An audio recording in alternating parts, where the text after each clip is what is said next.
and good evening, good afternoon even to everybody. I'd like to start with a little apology. You may notice during the course of this afternoon session lots of sort of spluttering and unpleasant noises. It's probably not background, it's me. I've got a bit of a full-on cold at the moment. So if it sounds a little bit woozy at times, then apologies in advance.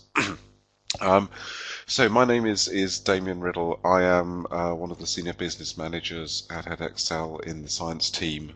So was heavily involved in the development of the new specification when it first came out, obviously about a year and a half ago now, and now been working behind the scenes to try and make sure that the changes that are happening to make it into a linear GCSE go smoothly, and to help support teachers through the next few months as this all beds in. So I'm going to take you a little bit through those changes today. We've got a series of slides that are generic across all GCSE subjects, and then towards the middle we look specifically at science and see how the changes that are being proposed affect science in particular. There will be an opportunity to ask questions, but that will be right at the end of the session, so I'll run through the entire presentation, probably take about 45 minutes, and then there'll be time for questions at the end. You don't have to leave your questions until the end. If you want to type them when you think about them, then do obviously type them in at any point as you think about them, but I'll take all the questions at the end of the day. Okay, so that's a little bit about what we're going to do. So we'll kick on with the first slide. So this really is just a bit of background. This has been going on, as you know, pretty much since the launch of the new GCSE. Science was the last of the GCSEs to go through the set of reforms and restructuring that started back in 2009. And as soon as we got it out, we were told that the government wanted to make changes. And these are the changes that have been proposed for now. So the first of those is to make the assessment linear, so that all examinations will be taken at the end of the course. And the proposal that's been accepted by the regulator and is now going to be binding for us all is that comes in for 2-year courses starting this September.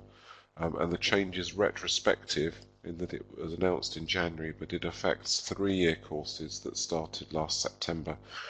Now, science is actually a slightly unusual position, because although many people think of core plus additional as a 2-year course, it is in fact 2 1-year courses.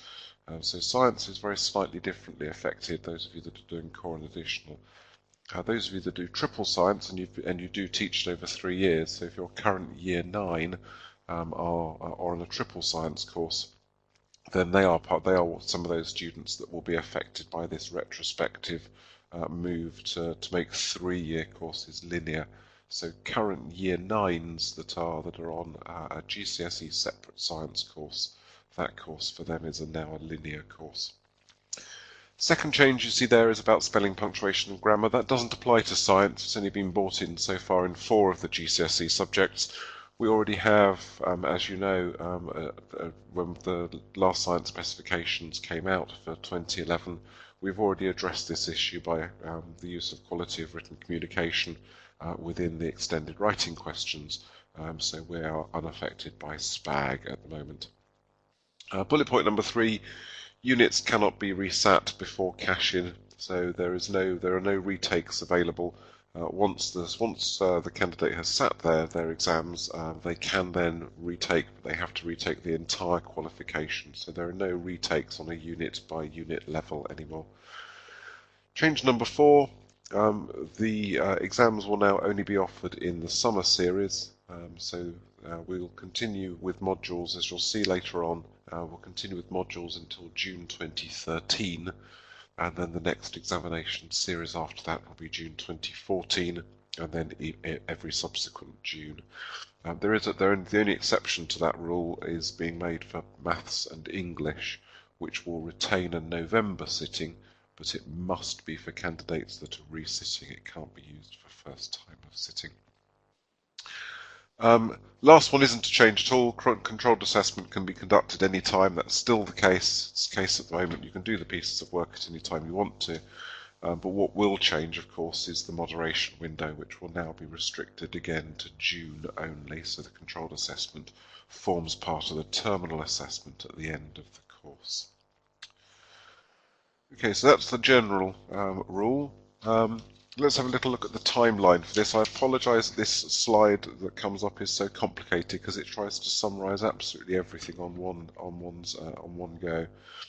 So September 2011, what we've just had, as it says, first teaching of the last GCSE 2-year courses with modular assessment. So this is your current Year 10s. They started, whether or not they started core or additional, or whether they were doing separate sciences, those students in Year 10 are going to continue with their courses unaffected as modular courses. They will take their modules in November, March and June, and they will be able to certificate, in this case the certificating at the end of 2 years, or probably whether they're doing separate sciences or they're doing core perhaps at the end of Year 10 and additional at the end of Year 11, but they'll run through in a modular fashion November, March, June, and they'll finish those courses in June 2013. So that, as it says, June 2013, the final exam series with modular assessment. So that means, of course, that the November series doesn't happen, except as it says there for English and Maths as a resit, and we can't have the other intermediate sessions as well. So the March session would be what we would normally have for science. That series is withdrawn, and for other subjects that have a January assessment window for GCSE, that's also withdrawn. We can ignore that one. That's just popped up, the green label. That's about SPAG, so that doesn't apply to us, and neither does that green bar. 2011, the next one that's popped up, the green bar at the bottom there, first teaching of linear GCSE 3-year courses. So as I said, this is your current Year 9s doing triple science. Those courses are effectively, in many ways, linear. There are still ways round it, and they could, if they want to, as long as they cash in before June 2013, they could do 1 or perhaps 2 of the sciences a year early, and therefore still retain some modularity for those courses. But otherwise, if they're taking all 3 at the end of Year 11, that will be in June 2014, and that would have to be as a linear sitting. Otherwise, this September coming, September 2012, will be the first teaching of the new linear GCSE 2-year courses. So any course that's designed to be a 2-year course, that's linear from this September 2012.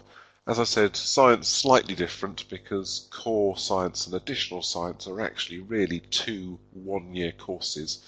So you'll see that there's something slightly unusual for science. It really means that you can continue with a modular course for an extra year for next year's Year 10s, but we'll look at that when we look at how these rules apply specifically to science. Those 2 extra green bits that have popped up, we can ignore those. They're all to do with spelling, punctuation and grammar. That doesn't affect science. That's good. And the last little green bar that's just plopped up there towards the left-hand side, June 2014 and June 2015. These are the only sessions that will now be available as the linear courses come in. So they are the terminal sessions for examinations. And the last little thing that's popped up there is about GCSEs in English and Maths that retain this November window, so that's not relevant for us. Okay, so that's the timeline. As I said, rather complicated, and we will look in more detail at how that specifically affects science as we go through the next 2 or 3 years. But to think then about what we're doing in response to this, I think the first thing is, particularly for science, we've just been through quite a period of change in the specifications that you're teaching as you've moved from 360 or one of the other courses that you've been doing with one of the other awarding bodies, and you've moved on to these new courses, only just started them in most cases. The last thing we really want to do is make changes to the specifications. So we've really decided, particularly in science, no change to the specs whatsoever at this stage. The only changes we have to make are the ones to introduce spelling, punctuation and grammar as part of the assessment, which doesn't apply for science. And the only other change we have to make is the one which says when the exam series are going to be. So we have submitted our specs back to Ofqual. We've simply changed the specs to say that we will assess them in June only after June 2013. We'll move to June as the only assessment window, and to say that all units have to be taken at the end of the course. And they're the only changes we've made to the specifications, and the specifications have been reaccredited with those changes made, so no change to the content. This next slide I'm going to skip over because SPAG doesn't apply for science. This third thing then is controlled assessment, and again, we haven't even had our first series of controlled assessment moderation, so again we certainly don't want to make any change at this point. We'd quite like to have at least one series when we actually see some controlled assessment work in, so no content changes, no change to the regulations for controlled assessment either. So as you can see from the second bullet point, you can continue to schedule your controlled assessment whenever you like.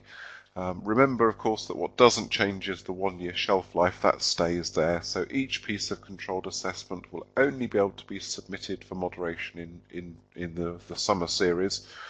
So May the 15th of whichever year you're submitting. And you just need to check to make sure that it's the correct one. As currently, we will produce the pieces 1 year in advance. So if you're planning your teaching over 2 years, and you want to sort of get a crack on and do a piece of controlled assessment in advance, nothing to stop you doing that as you do currently. Just make sure you choose the piece for the right date so that it's going to be in date when you submit it for moderation. Third bullet point there, this is the one piece of give and take where you get a little bit back. The controlled assessment unit results can be carried forward if a student wishes to retake the qualification. So the 1-year shelf life that we talk about, that only refers to when the piece of work can be put in for moderation. Once it's been submitted for moderation, that mark stays in the module bank for the life of the qualification. And the way in which this will work now as we go linear is that your candidates, your students, won't have to resit the controlled assessment. So if they take their GCSE in science at the end of year 10 and they cash in and they get, let's say, a C grade, and they think they can improve, they want to get an A or a B, they can resit those written units again, but they don't have to resit the controlled assessment. The mark can be carried forward. Okay, a little note there at the bottom, as I've already said, just make sure, particularly if you're teaching over 2 years and perhaps at the end of year 10 you want to start on the controlled assessment for additional science, just make sure you choose the piece that's in date. Check the date very carefully on the front cover of the piece of work. Last little change here in terms of unit results. What happens if we're teaching over 2 exam sessions? 2 little rules here, A and B. B we've already talked about, as I've just said. The only thing that can be carried forward from one series to the next is the results of a controlled assessment. Rule A, here the one at the top, units which have counted towards a single award can then be reused for a double award. Although people still talk about single award and double award in science, that's not actually the way that science works. Core science and additional science are 2 separate GCSEs. You can indeed do additional science without having done core if you really want to. So this rule doesn't apply to science because it isn't really a single and double award qualification. So it only applies to those that are genuinely double award. They're mostly the applied GCSEs. ICT is the only other exception, I think. So Rule A doesn't apply, it's Rule B that's the important one. So candidates can resit, they can't carry any marks forward apart from the mark for the controlled assessment. So if they resit, they must resit all the written units, and they can't mix and match. So if they resat the first time, they did very well on biology and chemistry, and they've done very badly on physics, they decide to resit, they must take all 3 again. And let's say the next time round they do much better in their physics, their chemistry is still pretty good, but their biology goes down. They can't mix and match to get the best marks across the 2 exam sittings. They have to take all the marks from one sitting. If, for example, they sit core science at the end of year 10 and they get a C, and then they decide to resit it, and they do it again at the end of year 11, and their mark is worse, they get a D, perhaps, let's say, at the end of year 11, they're still allowed to declare the highest mark of the 2. They've essentially taken the GCSE twice. They'd got a C the first time, they got a D the second time. We don't take away their better grade. They're still allowed to claim that as their higher grade. Okay, the other important thing, which sadly is a big driver in schools, is the performance tables. So just a brief thing about what changes come in there, again from 2014. The headline indicator continues to be 5A star to C in GCSE, and that has to include English and Maths. Big change, this is the next one, that all qualifications regardless of size will count as the equivalent of one GCSE. So some of the large applied GCSEs or vocational courses like BTECs or Cambridge Nationals that count for more than one GCSE can now only count for one GCSE. So those of you that teach our BTEC will know that we've recently split the qualification up. So rather than being the extended certificate worth 2 GCSEs as it was before, it's now been split up into 2 qualifications. One's called Principles of Applied Science, worth 1 GCSE, and then as a second standalone qualification, there is then Applications of Applied Science, also worth 1 GCSE. So we've sort of done what happened GCSE many years ago when GCSE split from being double award science into core science and additional science. We've done the same with BTEC. That qualification has been accredited in terms of the way in which we're assessing it. We're still at the moment waiting to hear back whether or not it will count for league table points as well. As you know, there has been a move to decrease the number of vocational qualifications that can be recognised as GCSE equivalents. So that's hopefully what we're going to achieve with the new BTEC. But remember that within that, whichever performance measure you're looking at, only 2 of the qualifications can be from vocational courses. So all the equivalencies that used to be there, they'll still be individually equivalent, but only 2 of those equivalent qualifications can count towards your headline measures. Bullet point number 4, Edexcel certificates, which is the UK version of the international GCSE course. They're now accredited by Ofqual. They have been for several months now, and those can now count as alternatives to GCSE on league tables if you're thinking of those courses. And the last thing, of course, that's already come in is the EBAC, the new performance measure, which looks at a slightly wider range than the old 5A star to C. So that's specifically in English, Maths, either history or geography, 2 sciences, and a language, which can be either a modern language or Latin or ancient Greek.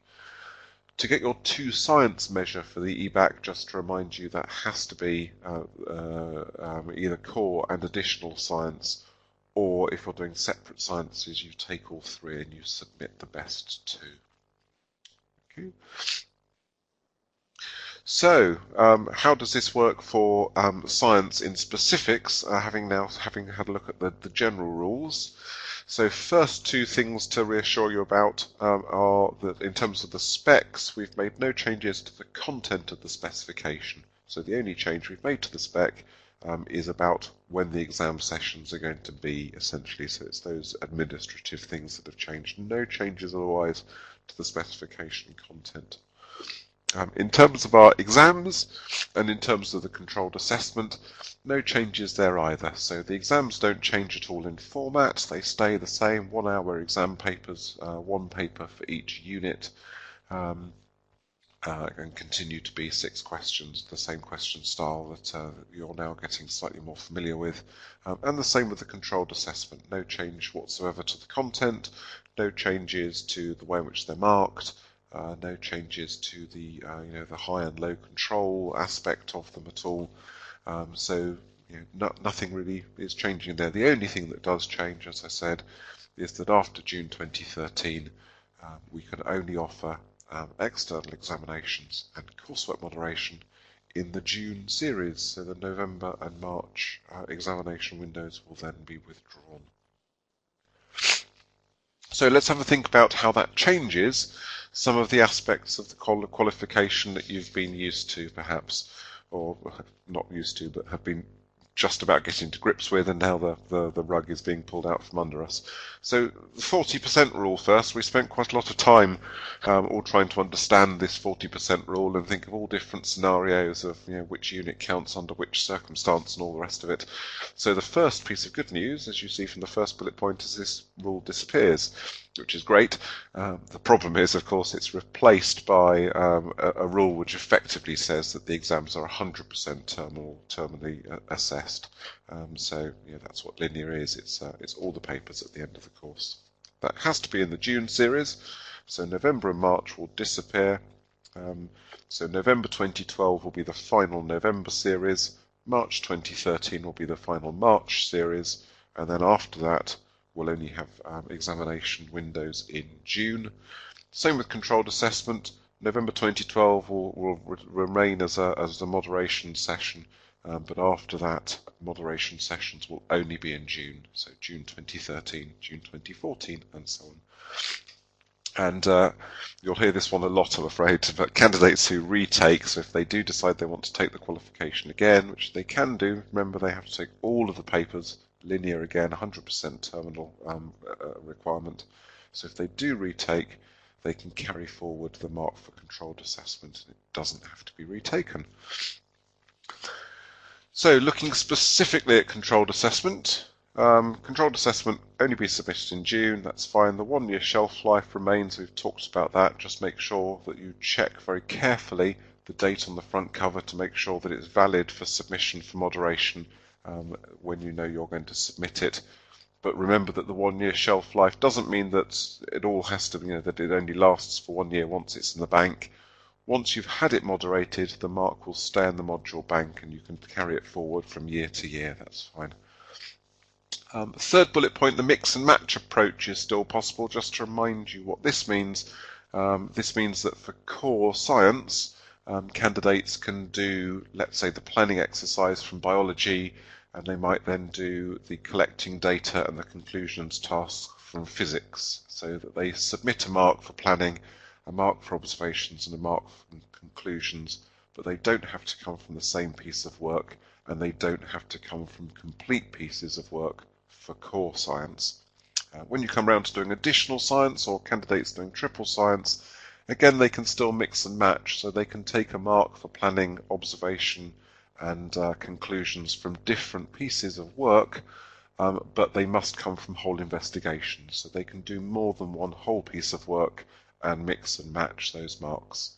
Okay, so slightly different rules for core. It's a slightly less rigid rule for core, essentially. So the idea that they can do the mix and match, but it doesn't have to be complete investigations.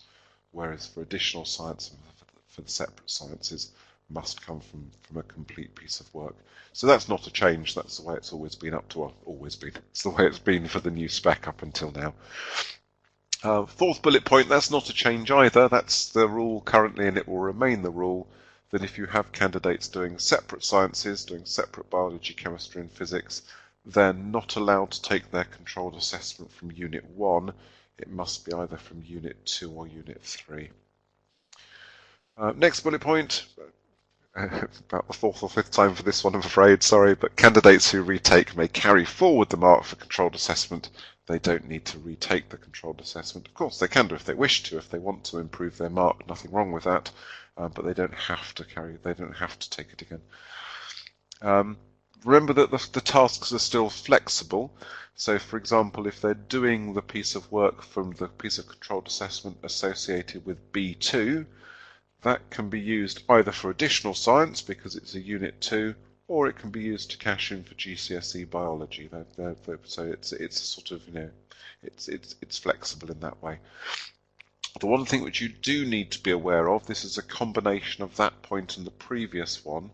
Having said that the tasks are flexible and that if you retake you can carry the mark forward, the one thing that is not allowed under the new system is they cannot, let's say for example they do additional science and they use this B2 unit for controlled assessment, and then the following year they think, well, I'm going to do GCSE biology as a separate science now.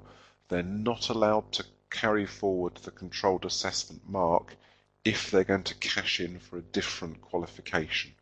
So if they have used a piece of controlled assessment that could count for different units, once they've cashed it in, they can't then cash it in for a different unit. So if it's been used for additional science, it can't be used again for a separate science. It can only be used again for additional science. Again, as it says at the bottom there, you can still do the tasks at any point, store them at school if you've done them in advance, and submit them obviously for the June series for which they're valid. That might be quite helpful if, for example, you're doing core, moving on to do additional, and you want to use a piece of a time at the end of year 10 to do the work which you know you're going to submit in year 11. Okay, other than that, I don't think anything changes for controlled assessment. It's really just when you can submit it, really, that changes. So let's have a little look at the different pathways that students are doing, so you can see what the implication is for different sets of students that you've got. Okay, the easiest set is those that are doing, perhaps they're only doing core science, or they're doing course, that might be just as a 2-year course. It might be that they're doing core science as a 1-year course if they've done entry level or a BTEC level 1 to start with, or it might be that they do core science in year 10 and they move on and do some of the other science qualifications, astronomy, geology, environmental and land-based, human health and physiology. They might do something else in year 11, but if they're doing GCSE science by itself, it's going to be a linear course. They'll take all the exams, whether it's at the end of a 1-year course, or perhaps if they're doing core science over 2 years, all the exams must come at the end. The only thing to worry about is if you're doing GCSE core as a 2-year course, just make sure you choose the piece of controlled assessment that's valid at the end of the 2 years when they're going to be sitting all their written papers. If they're doing core plus additional, which is probably just about the majority of candidates, as I said right at the beginning, those courses are treated as separate GCSE courses, so they're effectively both a 1-year course. So you can do them in one of 2 ways. You can either do GCSE science through perhaps year 10 and finish it at the end of year 10, cash it in and take the GCSE in science, and then in year 11 you'd move on and you'd do additional science, and at the end of year 11 you'd take all your exams linear fashion and take your GCSE course then. If you want to, you can do them all at the end. You can do core plus additional, all 6 exams at the end of the course plus the 2 pieces of controlled assessment. That's fine too. Some schools may wish to go back to that sort of slightly more old-fashioned route, but nothing wrong with doing them as 2 1-year courses, each one done as a linear course. If they do that and they're doing science in year 10 and then move on and do additional science in year 11, they do then have the chance to retake core science at the end of year 11, but again they must do it at the end of the course. It can only be done in June. They can carry forward the controlled assessment mark there, and if the mark is lower, they can still get, if the overall grade they get is lower, they can still take the higher grade that they got in year 10. Okay, so as it says at the bottom, as I think I've explained before, if they do a retake of the whole qualification, they've got to do the whole lot, apart from the controlled assessment, and they can't mix and match. They can't take some results from year 10 and some from year 11. All got to come from the same exam sitting. Okay, moving on to think about what happens with the separate sciences. So these are treated, again, they're separate GCSEs, so GCSE Biology, GCSE Chemistry, GCSE Physics, they are separate GCSEs. Each one would be done as a linear course, so if I finished GCSE Biology, I'd sit B1, B2, B3, controlled assessment in biology, and I'd get my grade. Remembering again that this has to be done in June. So they're going to be sitting all the units. Now, in most cases, of course, I suspect they end up doing all of these at the end of year 11. So it's a pretty horrible assessment burden, I'm afraid, for those that are doing triple science. If they're doing them all at the end of year 11, which is the expectation, they'd be taking all 3 units in all 3 sciences and submitting all 3 bits of controlled assessment. That's the plan at the moment. We are trying to find ways of easing the assessment burden for students doing triple, mostly of course because it's just then very unfair in some ways between the assessment burden on those doing core and additional and being able to spread it over 2 years and those doing triple science to having to do it all at the end. And also it closes down their options a little early as well. It's quite nice to have some flexibility of candidates where you don't quite know whether they're going to be doing core and additional or going on to do triple. You do have the possibility, of course, because these are separate GCSE courses, you do have the possibility of doing something early if you think that it's appropriate for your students.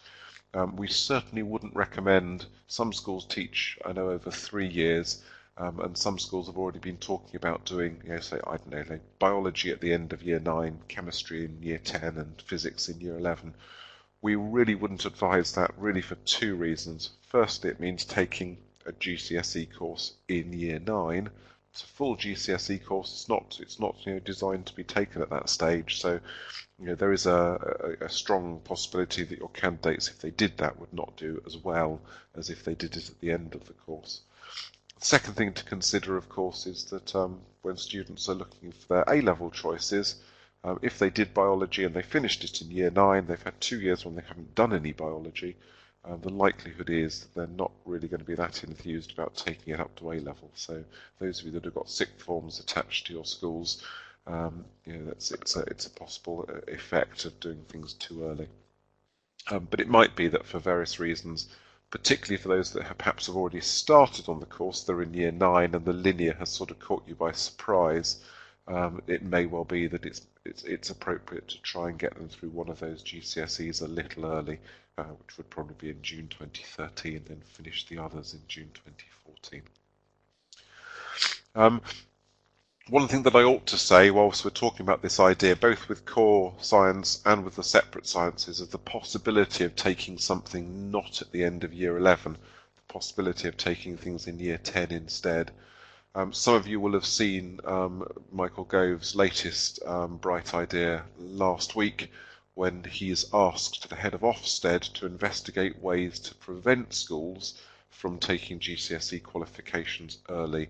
He's particularly fussed, I think, about English and maths because so many candidates take those early, and of course they don't do as well as if they'd taken them at the end of year 11, so there's a knock-on effect on how good the UK looks in terms of national standards. So I think he's quite keen to stop schools from taking GCSEs early. No moves in that direction yet, other than the fact that he's asked the head of Ofsted to investigate. But do be aware that this is something which potentially may change in the future, and I suspect they would do it by saying that in order to count for league tables, it would all have to be done at year 11, whereas currently they can take them early and they still count in performance measures. The last little thing to say about the separate sciences and the core and additional, you'll have seen from the way in which these work as linear courses that it's a little bit more tricky when you come to think about those candidates for whom their pathway at Key Stage 4 isn't absolutely clear. Some students are, if you give them the choice of 2 GCSEs or 3, some students are fairly obviously going to fit into one path or the other. They're very, very bright high flyers, really love their science. Triple science is obviously the route for them, or they're reasonably happy with their science, but they're probably not going to do them for A-level. They've got other GCSEs they want to be studying. Core and additional is certainly the course for them. Fair number in the middle, of course, for whom you just don't know. They may develop into really keen budding scientists. They may want to drop back at some point. That flexibility becomes much more difficult with a linear course. It's fairly easy, obviously, if you start them on a triple course. If they come back down to just do core and additional, that's fine. I mean, ideally, if you've made that decision by the end of year 10, they can at least get the core science done at the end of year 10 as a linear course, and then the additional at the end of year 11 as a linear course. If you end up making the decision to drop them back from triple to core and additional a little later, then they're probably going to have to do everything at the end of year 11. More difficult is the candidates for whom you've started them on core and additional, but who end up wanting to do triple. Again, if you make that decision before they've sat any exams, not a problem. You just simply convert them to the triple course and they'll do all the exams at the end of the course. The difficulty comes obviously if you've entered them for core science, they've done all their core exams at the end of year 11, they've done all their core exams at the end of year 10, they do terribly well, they get really enthusiastic about science, they decide, yeah, definitely want to do triple. The problem is, of course, the triple has to be done as a linear course. So although they've already done the Unit 1s, they've cashed those in for science, they can't then use those results again. So they can still do the move from core and additional to triple science, but they'd end up having to take all the exams, including the Unit 1s again, at the end of year 11. They would end up with 4 GCSEs, of course. They'd end up with core science, and then GCSE biology, GCSE chemistry, and GCSE physics. So, they don't lose a qualification. They do get a 4th GCSE for doing it, but it's just a bit of a pain, really. Okay, so those are the changes that are happening. Let's just sort of make sure we're all happy on how that very, very complicated transition timeline that we had earlier, how that relates specifically to science. So what you've got at the top, this is a slightly confusing table, I'm afraid, but at the top you've got the current year groups, so your current year 8, your current year 9, and your current year 10. And down the left-hand column, you've got the school, how the school years then go. So we'll do the easy one first, which is your current year 10. So your current year 10 in this school year, 2011-2012, are going to be doing a modular course, irrespective of whether that's core and additional or separate sciences, it's modular. And next year, 2012-2013, they'll be in year 11, of course, by then, but they continue that as a modular course. So current year 10, they're going to be doing GCSE for the next 2 years, and it's modular all the way through. Next easiest, if you go to the left-hand column, year 8, your year 8, obviously, hopefully this school year, are happily doing their Key Stage 3 programme. The following year, 2012-2013, so they're in year 9 by this stage, those students. Some of those will convert to GCSE probably at some point during that course. Depends on whether you're running a 2-year or 3-year or a 2 and a bit year Key Stage 4 programme. But during 2012-2013, some of them will move on to the GCSE course. 2013-2014, so they'll be in year 10 by then, and if they're doing core and additional, they'll probably be doing core as a linear course at the end of that year. And then they move into year 11, so that's now 2014-2015, and they'll be doing either additional science as a linear course at the end of year 11, or triple science if they're triple science kids. They'll be doing all of that again at the end of the year, June 2015 by that stage. Those of you that haven't decided to retire after all these changes. So the tricky ones are your current year 9s. So currently in year 9, if they're currently in year 9 and they're doing separate sciences, then they are affected by this 3-year GCSE linear. So 3 years on, so June 2012, June 2013, June 2014, when they're at the end of year 11, they'll be doing their linear courses there all in one go. Your current year 9, if they're on the science and additional science route, if they've moved on to GCSE already, or they're going to move on at some point during this year, and they're doing core, they can continue taking modular exams all the way through this year. Next year, when they get into year 10, bizarrely, because core science is still a 1-year course, and because 2012 to 2013 is the last year when modules are available, they can continue to run through that year again as a modular course for science. So they can be doing science quite happily, and at the end of year 10 they will cash in those modules. It just happens that they're, as a 1-year course, they'll still have those modules available in November, March, and then in June 2013. But when they then move into year 11, there are no longer any modules available, so starting then, that course would then be a linear course. So current year 8s, everything is linear. Current year 10s, everything is modular. Current year 9s will have 1 more year at which they can be modular. They can do core science as a modular course. Additional science would then be linear, and if they're doing triple, it's also linear. Okay, how does that pan out in terms of what exams are available, just so that you're again familiar of what's available when? So your top line there, your legacy course, 360 Science, or if you're doing a legacy GCSE, this will be very much, of course, with your Year 11s, finishing off hopefully with their legacy courses up until this June. Resit opportunities available for those candidates in November 12 and March 2013. The solid green bar means that they can cash in. Core Science, so the new courses, Core, we've had November and the March module sittings so far.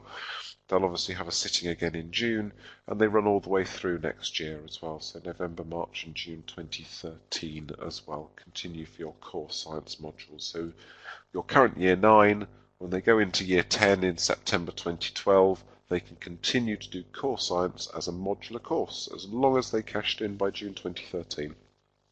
After that, no exams in November 2013 or March 2014. The next session becomes June 2014. The additional, so this is the Unit 2s. First sitting of the Unit 2s will be this June. Then the Unit 2s will be available November, March and June. That's for your current Year 10s, will be in Year 11 by that stage. Cash in at the end of Year 11. And then again, no more exams for the Unit 2s until June of 2014. The fact that there's only a cash-in for additional science at the end of 2013 has always been the case. We haven't changed any of the cash-ins up until June 2013. That's the same as was originally planned. Okay, and then the extension units, Unit 3s, they were only for those doing triple science. They've only ever been available. The first sitting was designed to be June 2013, and that's also the first cash-in. So in fact, those will never experience a modular life of their own. They are effectively only ever going to be offered in June. Right, so a couple of important things to think about then to finish off is, do I have to do anything differently in terms of my teaching, and what extra help is going to be available to me? So if I'm doing core and additional, your students are really now going to be sitting all three units, a biology unit, a chemistry unit and a physics unit, in the same session. The most likely thing I suspect is that you'll cash in core at the end of Year 10 and additional at the end of Year 11. So you're never going to be doing more than one unit for any science at any time. You'll teach all the core course, finish it, all the additional course, finish it. Really your thing is just about managing time. You'll get a little bit of time back because your students aren't going to be going off sitting modular exams in November, March, or indeed in January in their other subjects. You're going to have a few more lessons back, which is great. But obviously you need to think about how you use that time, and probably that's going to be in terms of revision and consolidation work. That's more going to be the case depending on how you teach it. Ideally, of course, it would be quite nice to be able to teach all three sciences in parallel, so that they're doing all the material together slowly, and at the end of the time then they're taking the exams in each. Obviously most schools are set up the other way around. They're set up in blocks in sequence, and it's one of those problems with the linear courses. They'll do their block of biology, then their block of chemistry, then their block of physics, then their exams. And the problem is, of course, that when they come to do the exams, the biology and chemistry were 1 term and 2 terms ago. So you will need to think a little bit about using your time to put in refresher and reminder sessions if you can't move to a parallel teaching. Or, of course, do your sequencing in smaller blocks if that's possible. So rather than having big 10 to 12 week blocks, try and break them up so they're revisiting the biology and the chemistry and the physics all the time. Depends on how you can arrange it. Obviously, some timetables are terribly inflexible. You can, of course, go fully linear and do the whole lot at the end of Year 11. The only thing to remember then, of course, is just check that your controlled assessments are all being done at the right time. It's just a case of making sure they're going to be valid for when you sit. If I'm doing triple science, do I need to change the way in which I teach? Well, I suspect if you're doing triple, it's much more likely that you're teaching it in parallel anyway, rather than doing all of GCSE biology, then all of GCSE chemistry, then all of GCSE physics. I suspect if you're doing triple science, you're doing all three together. So the only real change really is going to be this the lack of flexibility about when you can take your exams, because it's all going to be at the end of the course. The one advantage you might have doing triple is that you can restructure the curriculum a little bit. So the example here in chemistry is that it's slightly illogical that atomic structure, the criteria that came to us from Ofqual placed atomic structure in Unit C2 in additional science, although oddly enough in Unit C1 they have to do things like electrolysis and they have to understand how alkanes vaguely bond together. And of course it's very difficult to do that if they have no understanding of the atom. So you might want to restructure the teaching if you're doing it if you're doing separate sciences. As most of you know, spiral curriculum always better, so try and come back to difficult concepts. So again, sorry to go back to chemistry as an example, but if you've taught them a bit about covalent bonding, when you come to look at group 7 and you think about the way in which 2 chlorine atoms form a chlorine molecule, good opportunity to revise covalent bonding. When you come back and look at hydrocarbon fuels, good opportunity to come back again and to look at covalent bonding between carbon atoms and hydrogen atoms. So these spiral curriculum ideas are always quite good. Particularly with the separate sciences, if they're doing them over 2 years or in some cases over 3 years and their assessment is all at the very end, you've got to think quite carefully again about diagnostic tests, about the sort of formative assessment that you have, end of unit tests, end of topic tests, to make sure obviously that the material is staying fairly fresh in their mind. And as I've already talked about, you've got to consider quite carefully that cut-off point in terms of transition between separate sciences and core and additional. That's the only other big thing for you to think about. So, what is there in terms of support? Some of this is available now, some of it's not yet available, so I'll start with what's available now. Those are the bottom 3 things that are available now. So there's an assessment glossary up on the website. It's a glossary of terms, again designed for your students so that they know what a question means when a question says explain or describe or discuss or contrast or whatever. Obviously understanding the demand of the question is really key. Now that students have only got one bite of the cherry in terms of their exam sittings, it's really, really important that they fully understand what the exam questions are asking them to do that first time they sit it. So with that in mind as well, the other document that we've just written is quite a good little support guide in terms of how to cope with 6-mark questions, how to structure them, some little tips about how to develop your answers in a better way. That's up on the website too. Mock analysis, this is one of these ways hopefully in which we can help you with the idea of end of topic tests and your formative assessment. So this, it's a service that hopefully you heard about when we were launching the new GCSE, but it means that rather than having your results plus data only once your students have done a formal exam sitting, obviously you want to be able to use some diagnostic information here as part of your formative assessment. So if you use a mock paper, which is one of our past papers, and the students have done it as a mock, you can upload their results for that mock onto the Results Plus system, and it will give you the same level of feedback as though those students had sat that as a live paper. So it's the same amount of Results Plus information and feedback, but using one of our past papers as a mock. The 3 things at the top, these are the 3 things we're working on frantically at the moment to try and get out as soon as possible. So revised schemes of work. As I said, there's no change in the contents. We haven't had to do, there's not that much revision. What we're trying to do though is to try and give you 2 possible routes through. One, a route in parallel with the units being taught in parallel, and one a route through with a block of biology, a block of chemistry, a block of physics, and trying to show you where the opportunities are for revision lessons, and then as you see from the second point, to provide you with some lesson plans for those revision lessons. The last thing on that slide then is Exam Wizard.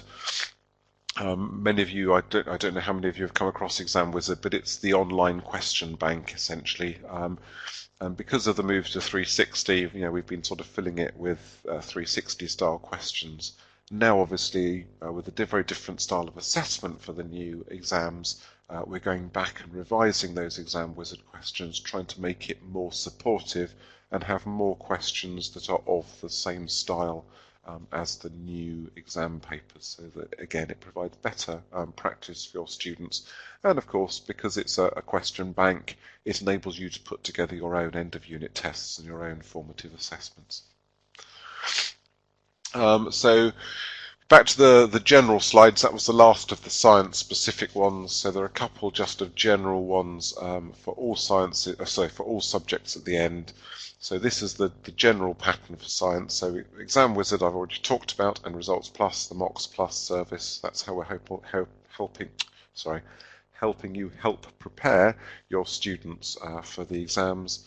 In terms of controlled assessment, we've been doing a series of face-to-face and online training events to try and make sure you understand the new criteria. You've probably also been invited to local network events as well, so regional groups with your local schools, again mostly on controlled assessment.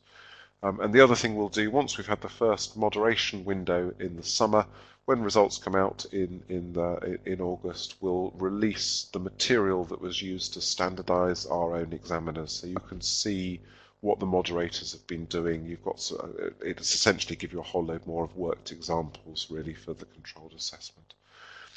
Before leaving that little strand, just to say, if you're not aware of the network events, it probably means you're not signed up to our updates and you're not getting emails from us. If that is the case and you've never heard of network events and you want to sign up to make sure that you're kept in touch with these things, just drop us an email, and the email address you want is scienceteamupdates@edexcel.com. No gaps, spaces or anything like that, or full stops. So scienceteamupdates@edexcel.com. Last couple of things on that one then. Planning, we've already talked a little bit about that, so free schemes of work and the course planners, and as I said, some ideas for lesson plans for revision lessons, and lastly training. So as we go through the linear transition, online tutorial events like this one, again, we'll use the network events to disseminate more information about the transition to linear. In terms of contacts, if you need to get in contact with us, you've got that science team updates at edexcel.com email address I've just given to you. Otherwise, you may have come across Stephen Nugas, our science advisor, who has a little team of people. You can either get hold of him or his team either by telephoning, the number is there, or by dropping them an email. And they try and respond, depending on how busy they get, they try and respond within 2 or 3 days. That's for sort of fairly general queries. If you've got sort of queries about the administration, queries about what's going to happen with such and such and such and such. If your query is a bit more specific about delivery of the subject, so you're sort of looking at your B2 unit and you're thinking exactly how much detail do I need to go into about the way in which digestive enzymes work in the small intestine, I really don't know, and you sort of think, well, I really need to talk to somebody who's going to be examining this course, then Ask the Expert is the service to do that. So more sort of technical queries about delivery, and again they'll try and get back to you within 2 or 3 days, and it's just a simple online form for you to fill in, and there's a link from the front of the web page. We have started to send you out mailings. You should have had a nice little booklet for science with this little milepost logo on the front cover, just sort of showing you roughly what's happening in science. We will continue to send out mailings if there are new pieces of information that come to light. Otherwise, everything else goes up on the web page. There is now a single subject page for science, so this is a good page to bookmark, but it trips off the tongue really. edexcel.com/subjects/science/pages/default.aspx. Type it in once and then bookmark it, and that's your sort of front screen for all of our science qualifications. So if you're doing anything else with us, BTEC or entry level or A level or Edexcel certificate or whatever, that's your sort of portal into the website. So two for the price of one. The last one then is just the summary. So in summary, it's a move to linear assessment. All exams are going to be taken in the June series. SPAG we can ignore. No changes to the content of what's being assessed. No changes to the way in which either controlled assessment or external assessment works in terms of the format of those papers. They're not allowed to resit individual units, but they can resit the whole qualification. The headline indicator continues to be the 5A star to C. The new EBAC comes in. Okay. there is a website there as well if you want general information about the reforms. I suspect if you've got questions, they're going to be science specific, and therefore looking at our science pages are probably going to be better. But just in case any of you listening are exams officers as well as science teachers, or exams officers instead of science teachers, then obviously that page may be of more use to you.